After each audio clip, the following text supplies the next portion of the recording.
오늘 말씀에 신자의 삶의 특징을 보여주는 중요한 구절이 한 군데 나옵니다. 12절 말씀에 너희는 자유의 율법대로 심판받을 자처럼 말도 하고 행하기도 하라 했습니다. 심판받을 자처럼 말도 하고 행하기도 하라. 늘 이 심판을 의식하면서 살라는 말이지요. 말 한마디를 하더라도, 행동 한 가지를 하더라도 이 모든 것이 다 하나님 앞에서 심판받을 것이다 하는 것을 명심하고서 하라는 것입니다. 그렇게 늘 심판대를 의식하며 사는 것이 신자의 삶의 뚜렷한 특징입니다. 불신자들에게는 그런 것 없지요. 그들은 죽음이니 심판이니 그런 것은 아예 생각도 하기 싫어합니다. 그러나 예수 믿는 신자들은 늘 하나님의 심판대를 의식하면서 사는 사람입니다. 아마 의문이 생기는 분이 계실 겁니다. 예수 믿고 구원받은 사람들은 이미 심판에서 면제된 것 아닙니까? 그런데 무슨 심판을 의식하라는 말입니까? 그런 의문이 생기시지요. 예, 맞습니다. 우리에게는 더 이상 천국이냐 지옥이냐 그런 심판은 없습니다. 예수님이 십자가에서 우리가 받을 심판을 대신 다 받으셨기 때문에, 그래서 그 예수님을 구주로 영접하고 사는 사람은 영원한 형벌로서의 심판에서는 이제 해방이 되었습니다. 그러면 무슨 심판을 의식하라는 말인가? 상급의 심판입니다. 우리가 하나님의 심판대 앞에 섰을 때에 받는 상급이 있습니다. 고린도전서 3장 14절부터 보면 만일 누구든지 그 위에 세운 공적이 그대로 있으면 상을 받고 누구든지 공적이 불타면 해를 받으리니 그러나 자신은 구원을 받되 불 가운데서 받은 것 같으리라. 하나님 나라를 위해서 살아도 공적이 어떠냐에 따라서 받는 상급이 다르다는 것입니다.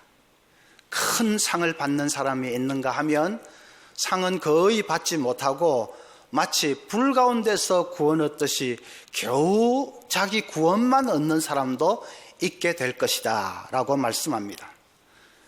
그렇게 서로 다른 상급의 심판이 있습니다.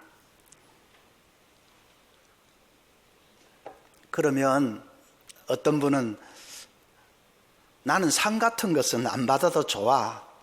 그냥 천국에 들어갈 수 있기만 하면 됐지 상 같은 것은 신경 안 써.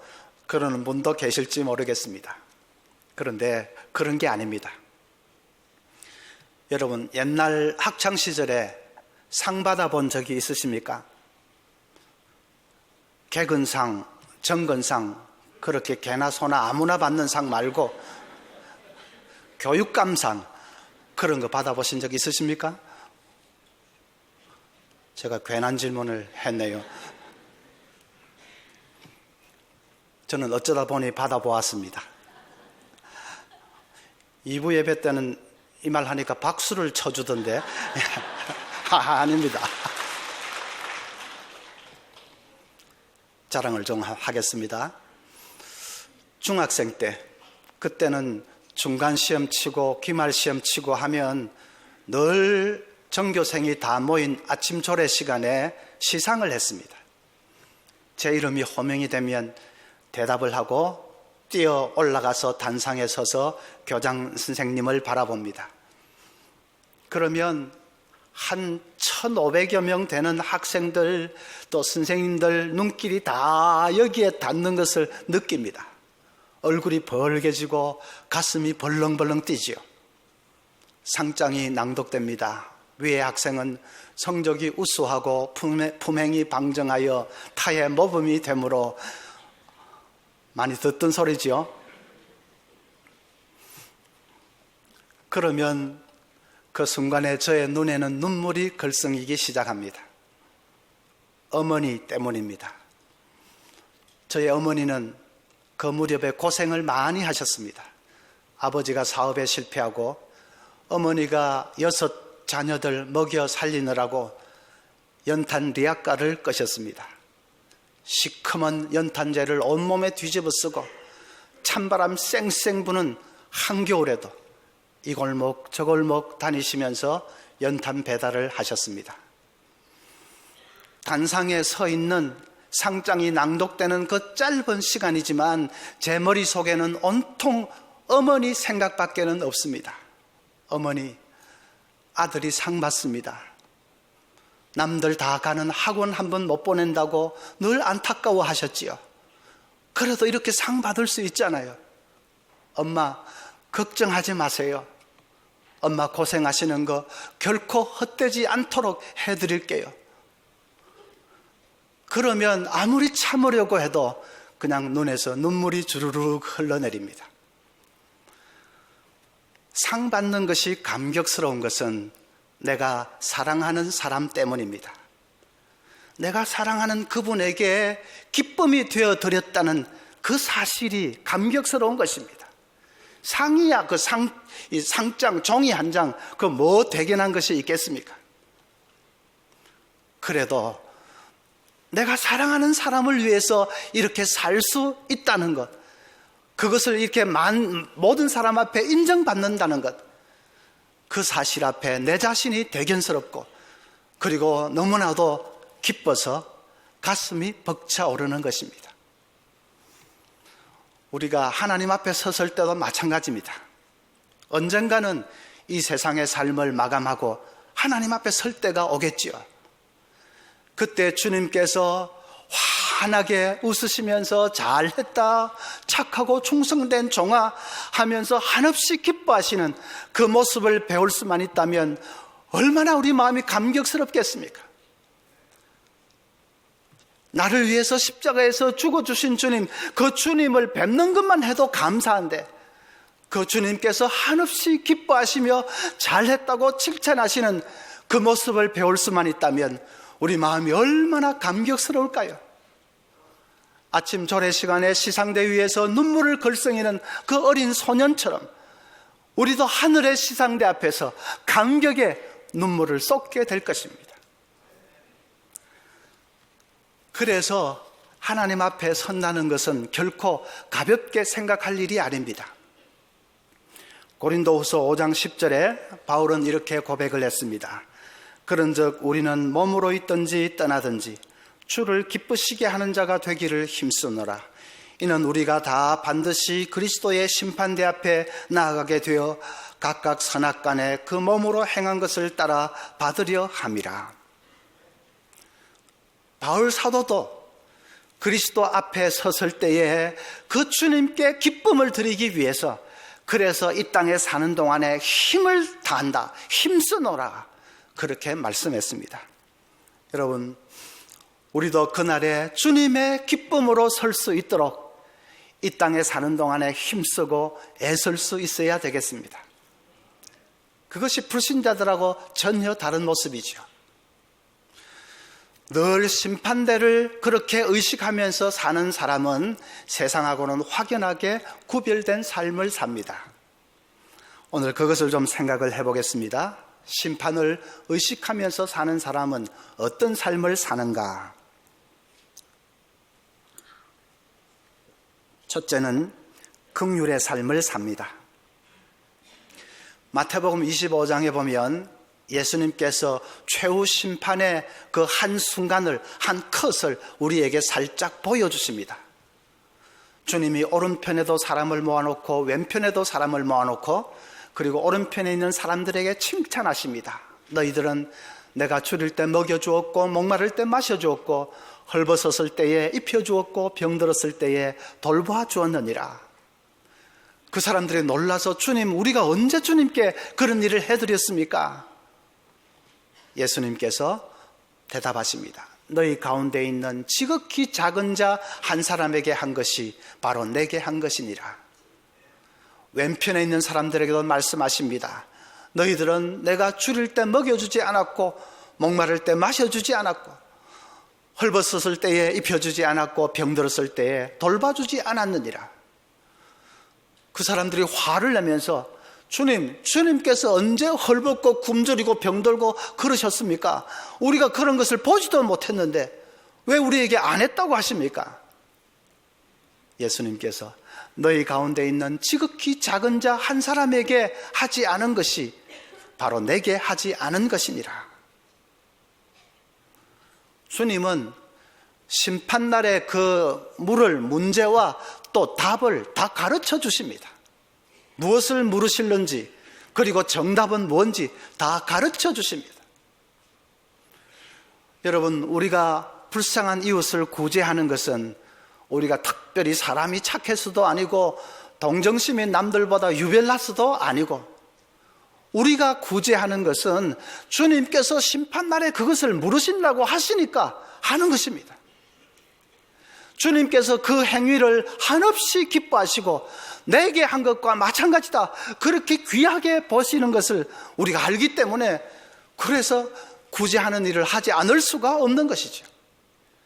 잠언 19장 17절에 기가 막힌 말씀이 나옵니다. 가난한 자를 불쌍히 여기는 것은 여호와께 꾸어드리는 것이니 그의 선행을 그에게 갚아주시리라. 가난한 자를 구제하는 것은 여호와 하나님께 꾸어드리는 것이다. 그래서 구제를 하면 우리가 하나님에 대해서 채권자가 되는 것입니다. 구제를 많이 하면 많이 할수록 하나님에게서부터 받을 금액이 막강해지는 것입니다. 그런 사람은 마지막 날 심판대 앞에 나아갈 때에 당당하게 나아갈 수 있습니다. 왜냐하면 하나님께 빚 받으러 가는 것이기 때문에. 여러분, 빚쟁이가 빚 받으러 갈 때 얼마나 당당합니까? 마찬가지로 우리도 하나님 앞에 나아갈 때 당당하게 나아갈 수 있습니다. 다른 사람들은 전부 죽음 앞에서, 심판 앞에서 주눅이 들어가지고 벌벌 떨고 하는 그 시점에, 바로 그 순간에 구제 많이 한 사람은 당당하게 나아갈 수 있습니다. 하나님 좀 돌려주십시오. 얼마든지 당당하게 나아갈 수 있죠. 그것이 오늘 말씀, 본문의 말씀 13절의 의미입니다. 긍휼을 행하지 아니하는 자에게는 긍휼 없는 심판이 있으리라. 그러나 긍휼은 심판을 이기고 자랑하느니라. 긍휼을 많이 베푼 사람은 심판대 앞에서도 절대로 두려워하지 않는다. 오히려 자랑스럽게 생각한다. 심판을 이기고 자랑하느니라. 여러분, 하나님께 돈 많이 꾸어드리는 생이 되시기를 바랍니다. 둘째로는 용기 있는 삶을 살 수 있습니다. 마태복음 10장 28절에 예수님 말씀하시기를 몸은 죽여도 영혼은 능히 죽이지 못하는 자들을 두려워하지 말고 오직 몸과 영혼을 능히 지옥에 멸하실 수 있는 이를 두려워하라. 세상에 우리가 두려워할 대상은 한 분밖에 없다는 말이지요. 우리 몸과 영혼을 아울러 지옥에서 멸하실 수 있는 하나님 한 분밖에는 없다는 말입니다. 그 외에 모든 인간 쪼무레기들은 아무것도 아니다. 너희 몸은 죽일 수 있을지 모르나 영혼에는 손끝 하나도 건드리지 못할 것이다. 그러니까 두려워하지 말라. 정말로 두려워할 자를 두려워하면 나머지 문제는 아무것도 아닙니다. 그래서 우리는 담대하게 설 수 있습니다. 불의와 더불어서 용기 있게 싸울 수 있습니다. 내가 사람이 뭐 그런 것이 아니라 하늘의 심판대를 바라보는 사람은 그렇게 살 수 있습니다. 세 번째는 인내의 삶을 삽니다. 바울 사도는 평생 복음을 전하면서 수많은 시련과 고난을 겪은 분이죠. 40에 하나 감한내를 몇 번을 맞고 태장을 몇 번 맞고 하는 말씀들 있지 않습니까? 그 많은 박해와 시련을 당했는데 어떻게 그걸 감당할 수 있었을까 하는 의문이 생기시지요. 디모데후서 4장 6절부터 보면 바울 사도가 이렇게 고백합니다. 전제와 같이 내가 벌써 부어지고 나의 떠날 시각이 가까웠도다. 나는 선한 싸움을 싸우고 나의 달려갈 길을 마치고 믿음을 지켰으니, 그 다음부터 중요합니다. 이제 후로는 나를 위하여 의의 면류관이 예비되었으므로 주 곧 의로우신 재판장이 그날에 내게 주실 것이며 내게만 아니라 주의 나타나심을 사모하는 모든 자에게도니라. 하늘의 그 심판의 주님을 바라본 것이지요. 그날이 언젠가는 온다는 것을 바라본 것입니다. 그날에 주님께서 잘했다, 착하고 충성된 종아 하시면서 의의 면류관을 씌워주실 그 순간만을 바라본 것입니다.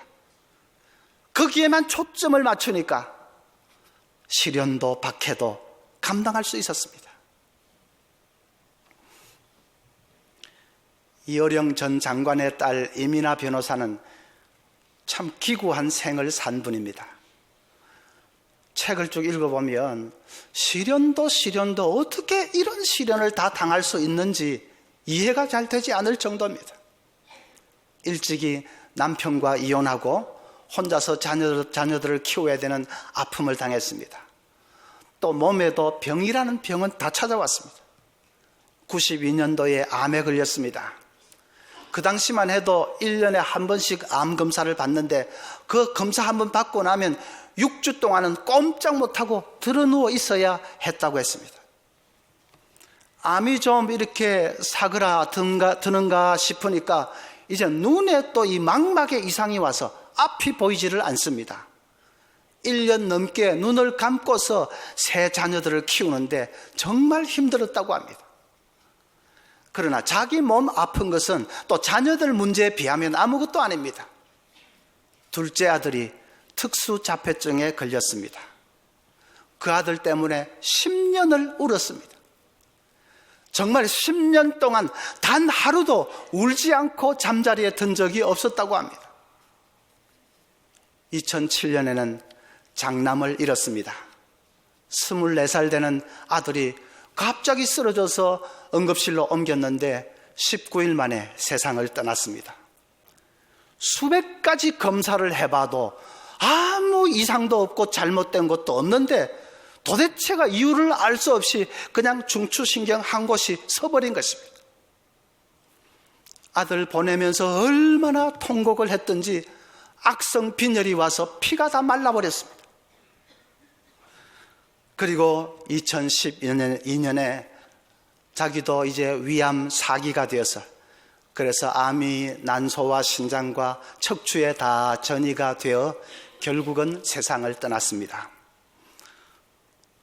어떻게 한 가정, 한 사람을 향해서 그렇게 시련이 몰려올 수가 있는지, 우리 성도들도 참 어렵다, 힘들다, 고통스럽다는 가정들 많이 있지만 그래도 이분 앞에 대놓으면 정말 그건 아무것도 아닙니다. 그런데 이민아 변호사는 그 시련 중에서도 불꽃 같은 삶을 살았습니다. 아들 떠나보내고 나서 세상에 방황하는 청소년들을 전부 아들로 삼았습니다. 자기는 변호사니까 미 정부로부터 이 비행 청소년들 선도하는 그런 특별한 이 사명을 받아가지고 그래서 그 말도 많고 탈도 많은 아이들을 보듬켜 안고 같이 울고 예수님의 사랑으로 그들을 치유했습니다. 나중에는 목사 안수를 받고 목사가 됐지요. 이 강단에 설 때마다 성령의 불덩어리 같은 말씀을 토해내었습니다. 죽기 직전까지 그랬습니다. 몸은 다 부스러져 가는데 강단에 서기만 하면 그냥 죽음을 이긴 전사처럼 불같이 말씀을 토해냈습니다. 그 말씀 앞에 절망에 빠져있던 수많은 사람들이 마치 마른 뼈가 살아나듯이 다시 살아나는 놀라운 역사가 일어났습니다. 아마 속으로 두 가지 이제 의문이 생기는 분이 계실 겁니다. 첫째는 그렇게 믿음도 좋고 열심도 있는 분인데 하나님이 왜 그분에게 왜 그렇게 많은 시련을 주셨을까? 그 의문이지요. 하나님이 그를 믿음의 모델로 세우시기를 원하신 것입니다. 참된 믿음이라는 것은 이런 것이다 하고 만인 앞에 믿음의 고귀한 모델로 그분을 세우신 것입니다. 믿음은 이런 것이라고 말로 떠드는 사람들은 많지요. 설교도 많고 말도 많지요. 그러나 사람들이 영향을 받는 것은 그냥 떠들기만 하는 말보다는 진짜로 그렇게 산 사람이 있는가, 그것을 찾습니다. 이그젠플이 있는가, 모델이 있는가, 그것을 찾습니다. 그 모든 사람들 앞에 하나님께서 그분을 고귀한 모델로 세우신 것입니다.